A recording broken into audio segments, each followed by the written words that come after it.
సంక్షేమం, అభివృద్ధి, సుపరిపాలన. ఆ రోజు మాటిచ్చా, నేను పవన్ కళ్యాణ్ గారు చెప్పాం, అది ఈరోజు చేసి చూపించాం. 2029కి 20 లక్షల ఉద్యోగాలు ఇస్తాన్నాం. మొన్నే విశాఖపట్నంలో పెట్టుబడుల సదస్సు జరిగింది. 13,25,000 కోట్ల రూపాయలు పెట్టుబడులు పెట్టడానికి ముందుకు వచ్చారు. అప్పటికి 8,80,000 కోట్ల పెట్టుబడులు వచ్చాయి. ఈరోజు ఈ రెండు అయితే దగ్గర 24 లక్షల మంది పిల్లలకు ఉద్యోగాలు వస్తాయి.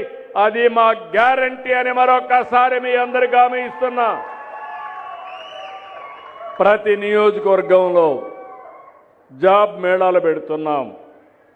3 నెలలకు ఒకసారి జాబ్ మేళా పెడతాం. ఎక్కడ ఉద్యోగాలు ఉంటే యజమాన్యాలు వస్తాయి, ఇక్కడుండే పిల్లల్ని రిక్రూట్ చేస్తాయి.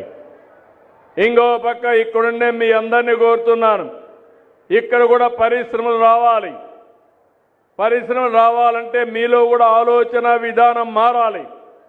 వెస్ట్ గోదావరి జిల్లా అంటే, పాత జిల్లా కానీ ఏలూరు అంటే మీ ఆలోచన ఇక్కడ పరిశ్రమలు రావని.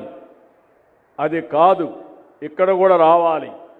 అందుకే ఇప్పుడు కొత్తగా ఒకటి తీసుకొచ్చాను. ఒకప్పుడు ఒక పాలసీ పెట్టాను, 1 ఫ్యామిలీ 1 ఐటీ ప్రొఫెషనల్ అని. 25 ఏళ్ల ముందు పెడితే ఈరోజు హైదరాబాద్ నగరానికి వెళ్తే ఆ పాలసీ వల్ల సంపద వచ్చింది. తెలుగు వాళ్ళు ప్రపంచం మొత్తం వెళ్ళారు.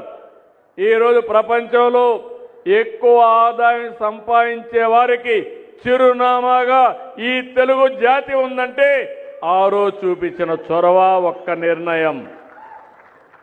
ఈరోజు అందుకే ఇంకొక మాట అంటున్నాను, 1 ఫ్యామిలీ 1 ఆంటర్‌ప్రెన్యూర్. కుటుంబానికి ఒక పారిశ్రామికవేత్త. అది ఎంఎస్ఎంఈ కావచ్చు, మైక్రో ఎంటర్ప్రైజ్ కావచ్చు, రైతులు కావాలంటే ఫార్మర్స్ ప్రొడ్యూసర్స్ ఆర్గనైజేషన్స్ కావచ్చు. ఇవి పెట్టుకుంటే మీరు పండించే పంటల నుంచి మనం ఆదాయాన్ని సంపాదించుకోవడం, మధ్యవర్తులు లేకుండా మన పనులు, మన వ్యవసాయ ఉత్పత్తులు మనం చేసుకునే పరిస్థితి వస్తుంది. అందుకే వ్యవసాయానికి ఎక్కువ ప్రాధాన్యత ఇచ్చి అగ్రితో పాటు ఈ ప్రాంతంలో పరిశ్రమలు కూడా తీసుకొస్తాం. ఇంకో పక్క ఈరోజు మనం ఒకసారి చూసినప్పుడు ఇక్కడ ఏలూరు ప్రాంతంలో ఇప్పుడే కలెక్టర్ గారు మాట్లాడుతూ ఒక మాట చెప్పారు. 16.22 మీటర్ల లోతులో నీళ్లున్నాయి. దాన్ని పటిష్టం చేయాల్సిన బాధ్యత కూడా ఉంది. ఇంకో పక్కన ఈరోజు ఇక్కడ చూస్తే కొల్లేరు సదస్సు కూడా ఇంకొక సమస్య ఉంది.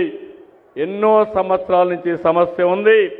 తప్పకుండా కొల్లేరు సమస్య కూడా పరిష్కారం చేసి ఇక్కడ రైతులకు న్యాయం చేసే బాధ్యత తీసుకుంటాం.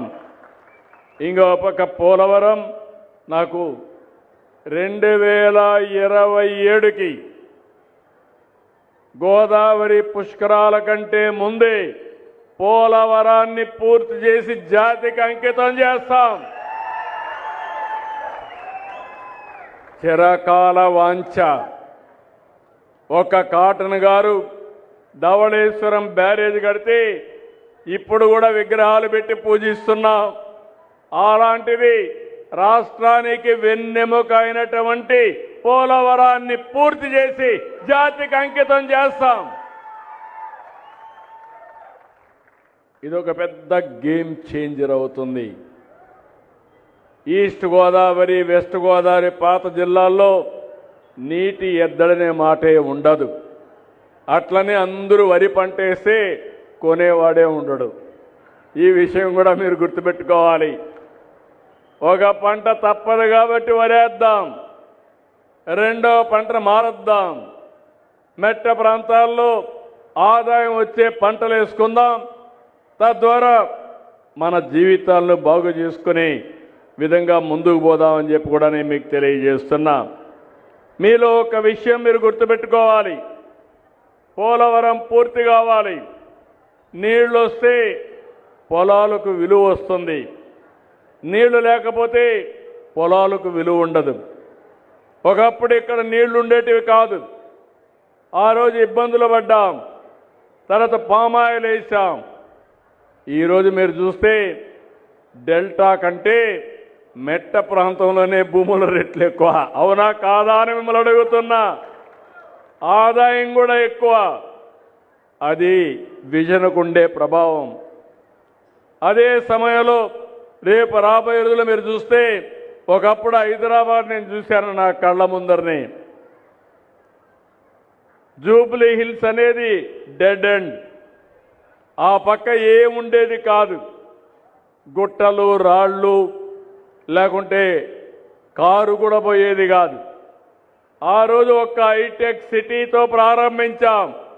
తర్వాత ఐటీకి ప్రాధాన్యత ఇచ్చాం.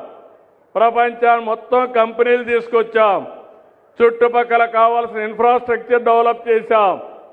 ఈరోజు మీరు అక్కడ చూస్తే కోకాపేట ఒకప్పుడు 10,000 రూపాయలు ఎకరా ఉంటే ఇప్పుడు 170 కోట్లు 160 కోట్లు ఎకరా అమ్ముతా ఉంది. అంటే అభివృద్ధి జరిగితే భూమికి రెక్కలు వస్తాయి. మనుషుల మేధాశక్తికి ఆదాయం పెరిగే పరిస్థితి వస్తుంది. అభివృద్ధి అనేది చాలా ముఖ్యం. ఈ విషయం కూడా మీరు గుర్తుపెట్టుకోవాల్సిన అవసరం ఉంది.